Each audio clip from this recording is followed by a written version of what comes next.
अस्सलाम वालेकुम students.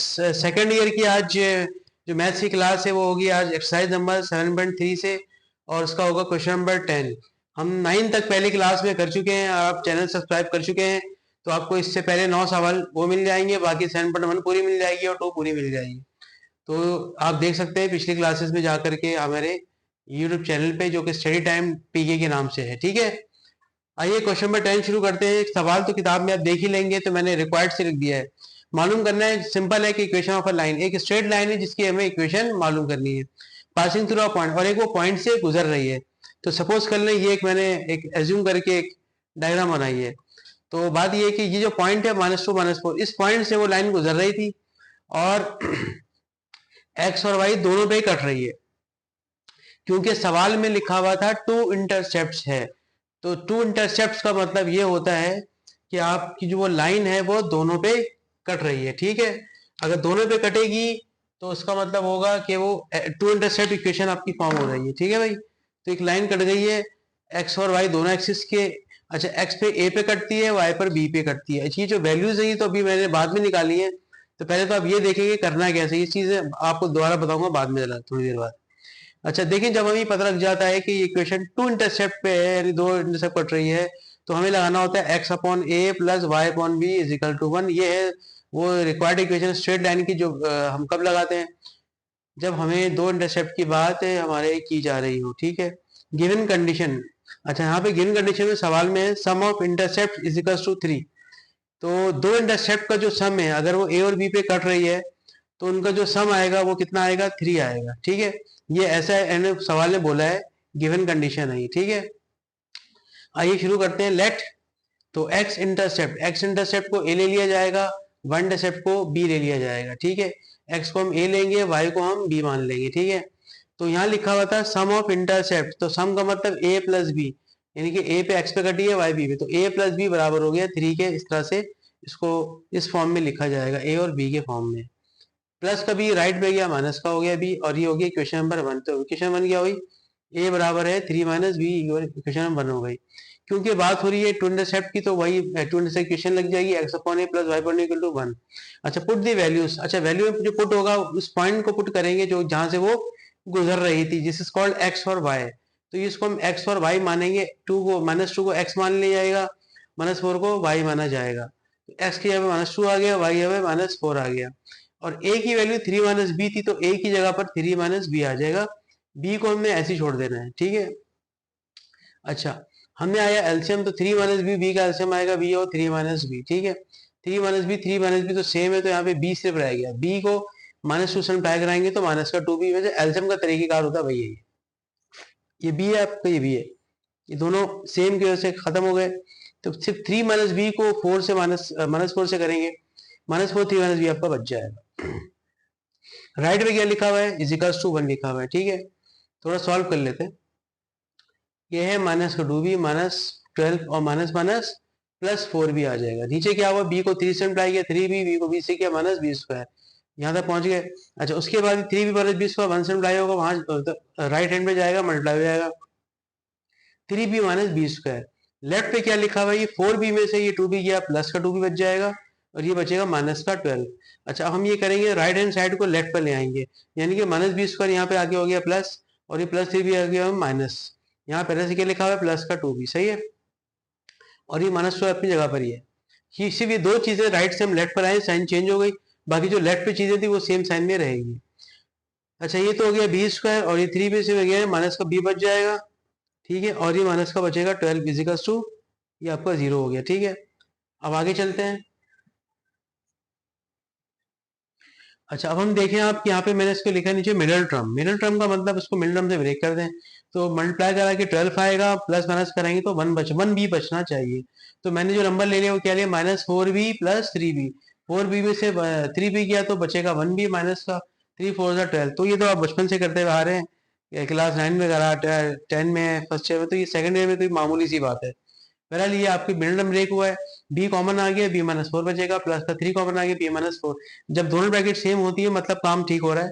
b -4 आपका कॉमन आ गया, b + 3 बच गया, एक b -4 से b निकला 4, एक b + 3 से b निकला -3। ये दो b आ गए, अब हमें रिक्वायर्ड है 2 a। तो सिंपल हम करेंगे बी की वैल्यू को 1 में पुट कर देंगे, ये 1 इक्वेशन है, और इसमें हम बी की वैल्यूज को हम क्या करेंगे, पुट करेंगे। तो ये आपका जो है ए बराबर है 3 माइनस बी के। अच्छा, बी की वैल्यू पहले हमने 4 पुट करनी है, बाद में माइनस का 3। तो आइए पहले जरा 4 पुट कर लेते हैं। तो 4 जब पुट किया बी की जगह, तो ये हो गया 3 माइनस 4। 3 में से 4 गया माइनस, तो माइनस का 1 बच जाएगा, ठीक है। तो हमारे पास क्या है, ए की वैल्यू -1 और जो बी की वैल्यू ली थी वो 4 ली थी। तो यह ए और बी यानी कि एक्स और वाई इंटरसेप्ट जो मालूम करना था ए और बी, वो हमारे पास आ चुका है फॉर फर्स्ट रिक्वायर्ड इक्वेशन। पहली होगी, उसके बाद दूसरी होगी, ये 2 वैल्यूज आई हैं। तो पहली वैल्यू के लिए आ जाए एक्स अपॉन ए कितना है -1, फिर वाई अपॉन बी कितना है -4। तो x upon -1 plus y upon 4 is equal to 1। -1 और ये 4 है, तो -1 तो खैर ऊपर आती है, फिलहाल ये 1 4 का एलसीएम 4 ही आएगा। 1 में 4 टाइम आता है 4, तो 4 एक्स 4x, ये माइनस ऊपर चले जाएगा। ये एलसीएम में मत लिखना है माइनस साइन, आप लोग माइनस साइन हमेशा ऊपर लिखा करें, ठीक है। और इधर 4 है, इधर 1 है, तो 4 बन जा, तो 1 वाई जा वाई, तो ये सिंपल एलसीएम निकल आया।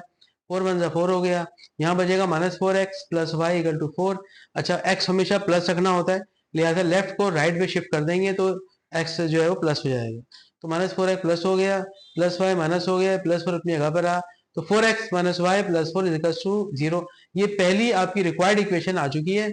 आइए अब दूसरी वैल्यू लेते हैं। बी की पहले हमने 4 ली थी वैल्यू, जो आंसर आ चुका है। अब हम बी की लेंगे -3। तो -3 बी इक्वेशन नंबर 1 में देखें आप, पुट होगा, तो 3 माइनस -3 माइनस माइनस प्लस 3, 3 और 3 6। तो ए की वैल्यू 6 आ गई, बी की वैल्यू -3 आ गई, ठीक है। For second required equation x upon a plus y upon b equal to 1, a की जगह पे क्या आएगा 6 आएगा, बी जगह पे क्या आएगा -3 आएगा। 6 और -3 का एलसीएम 6 और 3, माइनस ऊपर ही आ जाएगा, है नंबर को देखें 6 और 3 एलसीएम आएगा 6, 6 पंजा 6, 1 एक्स एक्स, फिर ये माइनस प्लस माइनस हो गया, 3 टू 2 बाई 2 बाई 6 पंजा 6, इस तरह से 6 वहां चला गया, इस तरह की शक्ल आ गई। और 6 ऐसे ही छोड़ सकते हैं, वैसे आप 6 उधर ले आएंगे तो माइनस का हो जाएगा। तो सेकंड इक्वेशन आपकी आ गई x minus 2y -6 equals to 0। अच्छा स्टूडेंट, एक बात बता दो इस क्वेश्चन के बारे में, नंबर 10 7.3 का क्वेश्चन नंबर 10, ये बोर्ड के हिसाब से 90 प्लस इंपॉर्टेंट सवाल है हर साल के लिए। तो जाहिर सी बात है, जो आप इस 2026 में आपका इंशाल्लाह होगा पेपर, तो 2026 में जब आप पेपर दे रहे होंगे इंशाल्लाह ताला, ये सवाल उतना ही इंपॉर्टेंट होगा जितने बाकी सवाल और कुछ होंगे, लेकिन उनमें से ये एक वाइज सवाल है जो कि हमेशा बोर्ड वाले कोशिश करके देते हैं ये। तो आप लोग सवाल को अच्छी तरह देख के जाइएगा, कमेंट में कुछ बात पूछनी हो तो पूछ सकते हैं, ठीक है। अच्छा, अब आप जरा तो डायग्राम मैंने एंड में बनाई है, ऐसे ही आप डायग्राम ना भी बनाएंगे तो प्रॉब्लम नहीं है, मैंने इसलिए बता दी तो वाजे हो जाए। देखिए अभी ए की वैल्यू 6 आई है, बी की -3 आई है। तो देखिए ए पे कहाँ पे कट रहा है, एक्स एक्सिस पे ए पे कटा 6 पे, और बी पे तकरीबन -3 यहाँ रख लेते हैं, और ये पॉइंट जहाँ से वो गुजर रहा था। तो इस तरह की इक्वेशन जो उसकी आई है, उसका ये ग्राफ बनेगा, ये डायग्राम बनेगी। बनाने की खास जरूरत नहीं है, मैंने सिर्फ समझाने के लिए बनाई है। और एक पहली वाली तो मैंने आपको पहले बता दिया था, ये पहली जो फर्स्ट इक्वेशन की थी वो पहली वाली बनाई है। उसके हिसाब से पॉइंट क्या थे, उसके हिसाब से थे, जो पॉइंट आपके आए थे वो थे ए और बी की वैल्यू जो वो आई थी, उसके हिसाब से आपका आंसर आया था बी था 4। सही है ना, यहाँ पे देखें बी था 4, ए था -1, तो उसमें ए एक्स पे कटा हुआ है -1 पे, बी 4 पे कटा हुआ है। और कटेगा, अच्छा कटेगा जहां पे भी, लेकिन गुजरेगा -2 -4 से, वो लाइन भी गुजर रही थी, और ये भी -2 -4 से ही गुजरी है। तो ऐसे ये आपकी 2 इक्वेशन बन गई है, 2 आपके आंसर्स आ चुके हैं। अगला सवाल है क्वेश्चन नंबर 11 रिक्वायर्ड। इसमें आप सवाल में देख सकते हैं इक्वेशन ऑफ अ लाइन, यही है पासिंग थ्रू 5 6, सेम सवाल है लेकिन थोड़ा आगे कंडीशंस लगी हुई है, वो क्या है देखिए। सबसे पहले तो हम ये करेंगे, एक्स इंटरसेप्ट को ए मान लेंगे, वाई इंटरसेप्ट को बी मान लेंगे। या एक्स पे जब कटेगी तो ए पे कटती है, वाई पे हमेशा बी पे कटती है, बी लिखते हैं हम, और a b. According to the given condition y intercept is twice that of x intercept. देखिए वाई इंटरसेप्ट को बी माना गया था, एक्स को ए माना गया था। इन्होंने कहा है वाई इंटरसेप्ट मतलब बी, इज मतलब इजिकल टू, ट्वाइस मतलब 2, किसके है ट्वाइस, एक्स के, मतलब ए हो गया। तो B is equal to 2a, ये बन गई इक्वेशन नंबर 1, ठीक है। ये बन गई 11 क्वेश्चन नंबर का इक्वेशन नंबर 1 बन गई। अच्छा आप देख सकते हैं, जब एक्स और वाई दोनों ही हमने लिख रहे हैं तो इधर भी यूजिंग टू इंटरसेप्ट इक्वेशन ही लगेगी। जब भी आप देखेंगे कि लाइन स्ट्रेट लाइन जो है वो दोनों पे कट रही है, तो दोनों सूरत हाल में हमेशा x upon a plus y upon b equal to 1, ये लगती है टू इंटरसेप्ट इक्वेशन, हमेशा ऐसे ही होगा, ठीक है। पॉइंट कहाँ से गुजर रही थी, वो पॉइंट गुजर रही थी 5 6 से, तो हम मिलेगा पॉइंट 5 6, और एक्स और वाई बनी है ये। पुट दी वैल्यूज, वैल्यू हमने पुट की 5 6 की एक्स और वाई की जगह पे, अच्छा ए को तो ए रखेंगे, जबकि बी की जगह जो आप बी देख रहे हैं ये रहा बी, तो बी की वैल्यू हमने ऊपर कंडीशन से 2a लगानी है, तो जो बी था उसकी जगह आप देखें 2a आ चुका है, 2a और a इसका एलसीएम क्या आएगा 2a आएगा। अच्छा ए कॉमन था कट गया, 2 5 10 आएगा था, 2a सेम था कट गया तो 6 ऊपर से ऐसे ही आ जाएगा। 10 और 6 हो गया 16, 2a 1 2a, 2 नीचे डिवाइड हुआ, 2 1 2 2 8 16, ए की वैल्यू आपकी 8 आई है। अब निकालते हैं बी की वैल्यू, इस ए की वैल्यू को जब हम 1 में पुट कराएंगे तो बी की वैल्यू आ जाएगी, ठीक है। सबसे पहले देखें put A in equation number 1। अच्छा बी की वैल्यू थी, जो बी की गिवन कंडीशन थी वो क्या था, b is equals to 2a, ठीक है। अच्छा a आपके पास जो आया है वो क्या है 8 आ गया है, तो a की जगह पे 8 आ गया, 2 8 16, तो a की वैल्यू आ गई तो b की भी आ गई, b 16 आ गया, a आपका जो 8 आया था, तो a और b आपका आ चुका है फॉर रिक्वायर्ड इक्वेशन। जाहिर सी बात है दोनों पे कटा था, 2 एक्सिस इक्वेशन है तो यहाँ पे x upon a plus y upon b is equals to 1 ही लगेगी, क्योंकि x और y दोनों की बात हो रही है। x अपॉन a की वैल्यू क्या आई है आपकी 8 और b कितनी आई है 16, 8 और 16 का एलसीएम 16 आएगा, 8 2 16, 2x 2x, 16 1 1 y, इस तरह से 16 1 16 हो गया, 2x plus y is equal to 16 और 16 यहाँ पर आ गया, तो 2x plus y minus 16 is equal to 0। तो इस तरह से ही आपकी जो इक्वेशन थी आपकी आ चुकी है, और ये क्वेश्चन भी आपका खत्म हो गया है 11 वाला, ठीक है। अब हम चलते हैं 12 क्वेश्चन नंबर पे। 12 में रिक्वायर्ड में equation of a line, simple सवाल है कि भाई लाइन है उसकी इक्वेशन निकाल लें आप, ठीक है। वो ये लाइन थी डायग्राम में हल्का सा मैंने बताने की कोशिश की है, ये वो लाइन है जो कि इस पॉइंट से गुजर रही है 11 माइनस 5 से। 11 माइनस 5 करीब करीब आप ये समझ लें कि ग्राफ पे बनाएंगे तो सही नजर आएगा, लेकिन करीब करीब मैंने कोशिश की है यहाँ बन जाए। अच्छा ये जो लाइन जा रही थी समझ लें कुछ इस तरीके से जा रही है कि एक्स पे भी कटाई आपको दिखाना है और आपको वाई पे भी कटता हुआ दिखाना है, ठीक है ना। आप इसको ऐसे बनाएं कि कटता हुआ दोनों को नजर आए, ठीक है। उसके अलावा जो ये लाइन थी जिसकी इक्वेशन का ये मालूम करने को वो पैरेलल हो रही है, ये निशान डाला है मैंने ऐसे दो डैश में, पैरेलल है, किसके पैरेलल है लाइन नंबर 1 के। लाइन नंबर 1 क्या है जिसका स्लोप दिया हुआ है सिर्फ 3/2, तो इस लाइन के जिसका स्लोप दिया हुआ है 3/2 पैरेलल है कौन सी इक्वेशन, ये लाइन, ये वाली इक्वेशन। तो अब हमें मालूम करनी है इसकी इक्वेशन है क्या। स्ट्रेट लाइन दोनों ही है, ये जो स्ट्रेट लाइन है ये दोनों आपस में क्या है पैरेलल है। इस लाइन का L1 का स्लोप दिया हुआ है 3/2, लाइन 2 का इक्वेशन पूरी मालूम करनी है, जबकि लाइन 2 इस पॉइंट से गुजर रही थी 11 माइनस 5 से, तो पॉइंट से गुजर रही है तो इसका पॉइंट बन गया है x1 और y1। अब इसका स्लोप अगर मिल जाए तो बहुत आसान हो जाएगा काम आपका, ठीक है। तो काम आसान करने के लिए हमें इसका स्लोप देखना पड़ेगा। सबसे पहले slope for required equation line 2, इस लाइन 2 की जिसकी हमें इक्वेशन निकालनी है, सबसे पहले इसका स्लोप निकलेगा और हम लगा देंगे यूजिंग पैरेलल कंडीशन। अच्छा पैरेलल कंडीशन क्यों लगाएंगे, क्योंकि सवाल में लिखा हुआ है कि दोनों लाइनें आपस में पैरेलल हैं, ठीक है। तो ये लाइन उस लाइन की क्या है पैरेलल है, तो हमने पैरेलल कंडीशन लगाई, वो क्या होती है m1 is equal to m2, यानी कि दोनों लाइनों का जो स्लोप होगा वो सेम होगा, इक्वल होगा, ठीक है। तो m1 का स्लोप क्या था लाइन 1 का 3/2 था, तो जाहिर सी बात है m2 भी 3/2 ही आना चाहिए, ठीक है। अच्छा ये स्लोप आ गया कौन सी लाइन का L2 है, तो मैंने m2 लिखा है, इसका मतलब हो रहा है कि लाइन 2 का जो स्लोप है वो m2 है, तो m2 को भी स्लोप 3/2 ही आ गया, ठीक है। पॉइंट ये रहे, हम लगा देंगे पॉइंट स्लोप वाला फॉर्मूला। इक्वेशन क्या होती है y minus y one is equal to m2 into x minus x1। m2 कितना आ गया 3/2 ये रहा, और x1 y1 मैं आपको पहले बता दिया था 11 और माइनस 5 है, तो y1 माइनस 5 आ गया, x1 आपका 11 आ गया, ठीक है। माइनस माइनस क्या हो गया प्लस हो गया, 2 डिवाइड से हुआ मल्टीप्लाई हो गया, 2 बाय 2 बाय 2 5 10, यहाँ क्या रह गया था 3, 3 को हमने x से किया 3x हो गया, 3 के 11 माइनस 33 हो गया, ठीक है। अच्छा ये दोनों तो वही रहेंगे 3x और माइनस 33, ये दो चीजें वहां जाएंगी, दोनों माइनस साइन हो जाएगी, -2y -10।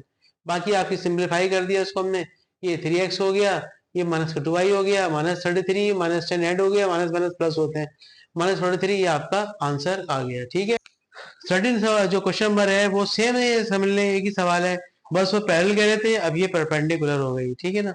अब देखिए एक्स और वाई एक्सिस है, वाई एक्सिस हो गया, तो ये एक्स एक्सिस पे मैंने ऐसी बना दी है, ये रही वो लाइन जिसकी इक्वेशन मालूम करनी थी, ठीक है ना। ये किस पॉइंट से गुजर रही है -4 -6 से गुजर रही है। अब ये पैरेलल नहीं है जैसे ही पैरेलल थी पहले वाली, अभी ये परपेंडिकुलर है इस लाइन के, जो मैंने लाइन 1 यहाँ लिखी है, इसका स्लोप बताया हुआ जैसे इसका स्लोप था 3.2 इसका बताया माइनस का 3.2, और इसकी हमें इक्वेशन निकालनी है। तो ये जो पॉइंट है जहां से गुजर के आ रही है ये क्या आएगा, x1 और y1 कराएगा, और जिसपे गिर रही है ये लाइन 1 है, इसका स्लोप दिया हुआ है। तो आइए इससे शुरू करते हैं। स्लोप फॉर लाइन 2, लाइन 2 का जो स्लोप है वो यूजिंग परपेंडिकुलर कंडीशन, जाहिर सी बात है पहले पैरेलल थी अब ये परपेंडिकुलर है, तो परपेंडिकुलर की कंडीशन बड़ी आसान सी होती है, m1 into m two is to -1। m1 की वैल्यू माइनस का 3.2 आई थी, वो आपने माइनस 3.2 लिख दी, इधर m2 लिख दिया, -1 लिख दिया, माइनस माइनस कैंसिल हो गया, ये 3.2 वहां चला गया, उल्टा हो जाएगा 2/3, सही है, मल्टीप्लाई हो गया 1 से, तो माइनस तो वैसे ही का कैंसिल हो गया, 2/3 नीचे आ गया। ये जो स्लोप m2 आया है वो लाइन 2 का स्लोप आ चुका है। पॉइंट आपको पता ही है, रिक्वायर्ड इक्वेशन वही होती है स्लोप पॉइंट वाली, y minus y one equal to m into x minus x1। m कौन सा लगेगा, m2 वाले लगेगा, क्योंकि लाइन 2 की इक्वेशन मैं निकलवा रहा हूँ आपसे, ठीक है।